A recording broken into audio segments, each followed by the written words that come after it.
Well, good evening, CM224 students. Spiritual formation. I have with me a special guest. Maybe some of you know him.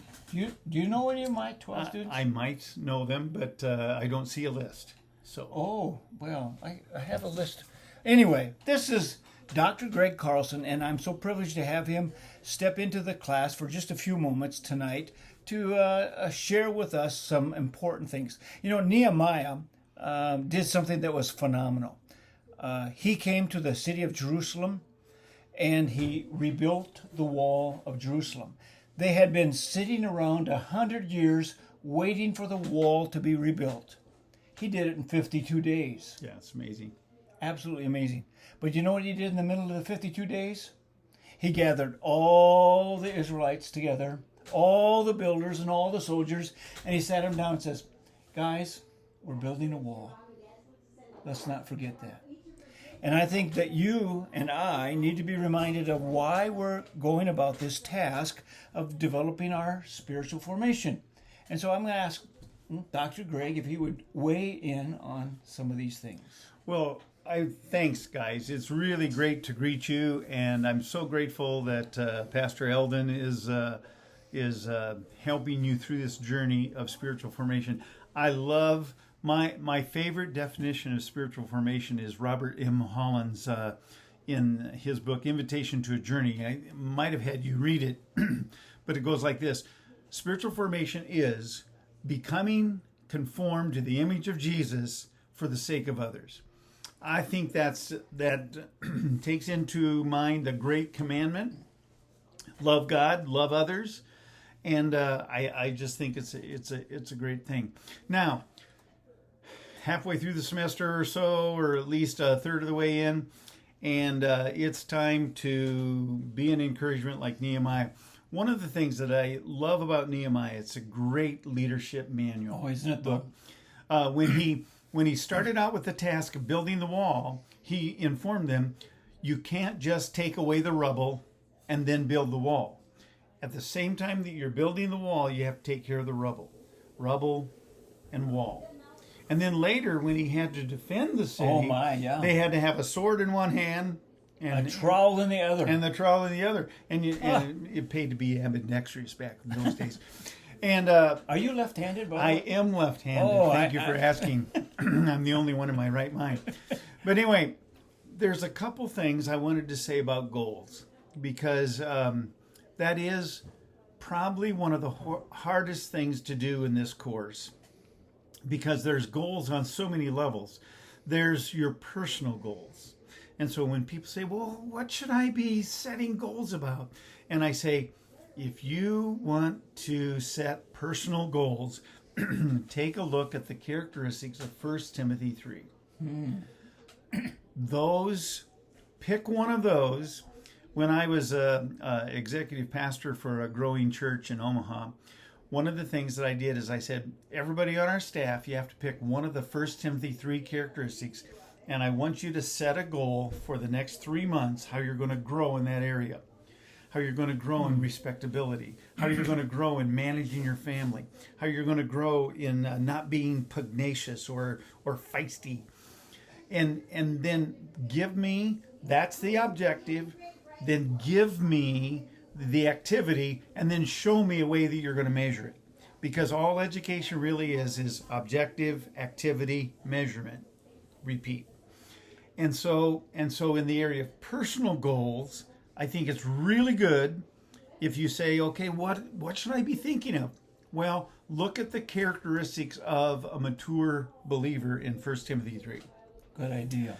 Now, what about my relational goals? Those, I think, what do we call them? Interpersonal. Interpersonal goals. What about those? Well, I encourage everybody, take a look at some of the one another's of the New Testament. Oh, good. The very practical thing. Greet one another with a holy handshake. That's a Baptist greeting. Then bear one another's burdens. Pray for one another. Love one another. Forgive one another. There's so many one another's that are relationally set that if you begin to set a goal in that area, okay, I'm going to set a goal for praying for one another this semester, and then give me 4 or 5 activities at various levels, because then that'll bleed into the last word, which is program goals, Ministry. ministry goals. And so those ministry goals come out of the character of the person and the relationships that the person has. You know, a person that thinks, I'm going to do the tasks of God, and I'm trusting God, I'm growing in Jesus myself, and I'm going to do the tasks of God, without the relational team, all the traits of characteristic and the tasks that get done are missing the dimension of relational set. And so we have you write goals in for your own character and your own growth. And by the way, humility is a great characteristic of a learner and servant of Jesus. It looks good on a student. It looks good on a professor. It looks good in a pastor. Because humility means I am still growing. I've learned a lot, and I'm learning a lot, but I'm not learning as much as I'm going to in the future.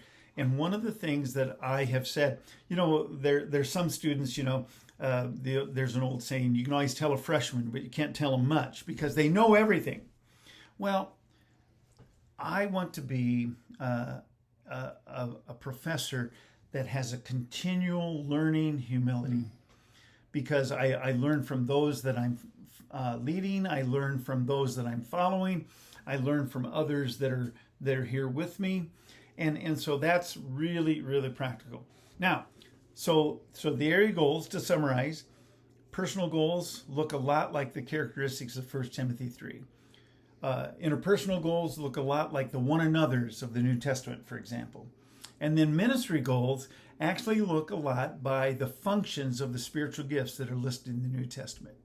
And if we just think through those things right from Scripture and say, I'm going to make them mine, and I'm continually learning in all those areas, that's going to be something that I think will really be important for us. Now, just a couple admonitions, because, you know, I spend a lot of time with student world, and now I'm spending a lot of time in church world. So this guy, he's my hero, because, you know, planting a church and serving a church faithfully and well for almost 40 years. That's phenomenal, people. And so the wealth of information that he just carries around in his head, relationally and ministry-wise, and character too, of course. But, you know, it's amazing. So, but I have found that in church world and in school world, there's a lot of principles that really look good. Humility is one of them. I mentioned that already. But I had a seminary professor that said this to us: students, the problem is not with your spiritual IQ. The problem is with your spiritual I do. Ooh. So our IQ can be very, very high. We know the Bible. Truthfully, neither one of us probably lose at Bible trivia very often. But what you know is it what you show in obedience to the Lord. Trust and obey. And the more you know, the more you can trust the one who gave you those scriptures, and the more you can obey him. It's a love relationship that cycles again and again on itself. So the spiritual IQ, spiritual I do. The other thing that I found in student world that could be of concern, and maybe you think about this, there are people that are educated way beyond their obedience. They know stuff they don't intend to obey, and they want to know more. That kind of comes into this the disciplines that we're talking about. Wow, keep on preaching it, brother. Yeah. Well, to be more than a head on a stick, where we don't have the heart. What did Dad used to say to us when we went off to school? You know, don't let that seminary ruin you. Well, you know, I thought that was kind of, you know, how can a seminary or a Bible college or a Christian college ruin me when I'm going to study the Bible, you know, and I know the Bible pretty well already. But I understand what he means, what he meant. we can know all about the Bible. We can parse things. We can dissect ministry and analyze ministry and know what good ministry is and isn't. And yet we don't engage. Mm-hmm.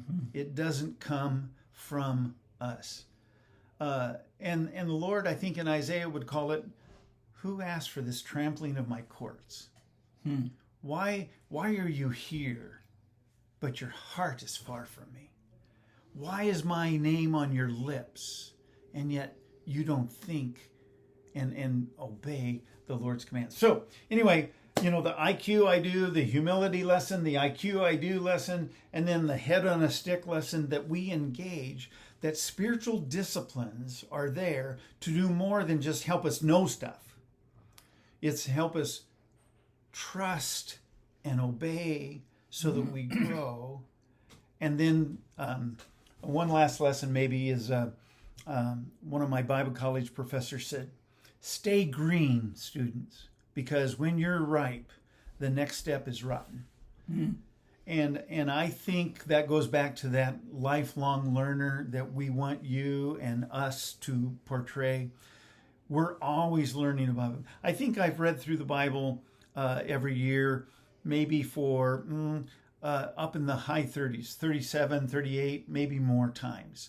And I make it my practice to read through the Bible. One of my life goals is that I would know what every theme of every chapter of the Bible.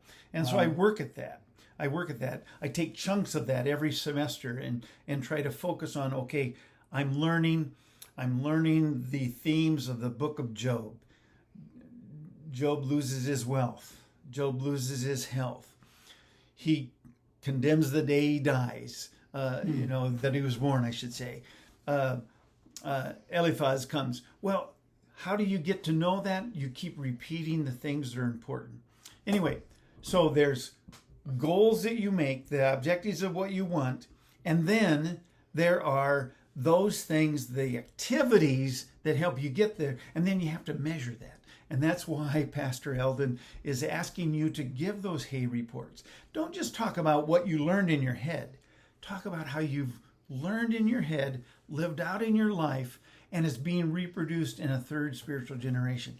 Go for that kind of goal. And that's why I'd like to ask you, again, I want to remind you, in your hay report, when it asks you, what have you accomplished, why don't you write, I accomplished in my personal, interpersonal, and ministry. And then later in the hay report, it asks, okay, what are your goals? I know it doesn't say that in the assignment itself, and we're going to change that next time around. But we're going to ask you to write out, okay, what are my personal goals for this week? What are my ministry goals for this week? And that way, it holds us a bit accountable, and it also enables us to grow. The spiritual discipline class has been a life changer for me, reminding me, I'd memorized scripture early on in my ministry, but this is the fourth time I've taught this course, and it's been coming back to me. I need to memorize scripture. Prayer. Do I have a prayer journal? I'm working on that and reminding myself of those things. So, Dr. Greg, it's great to have you with us. Thank you. Great to be here. Any last words? Go harder after Jesus, guys. Love you. Thank you.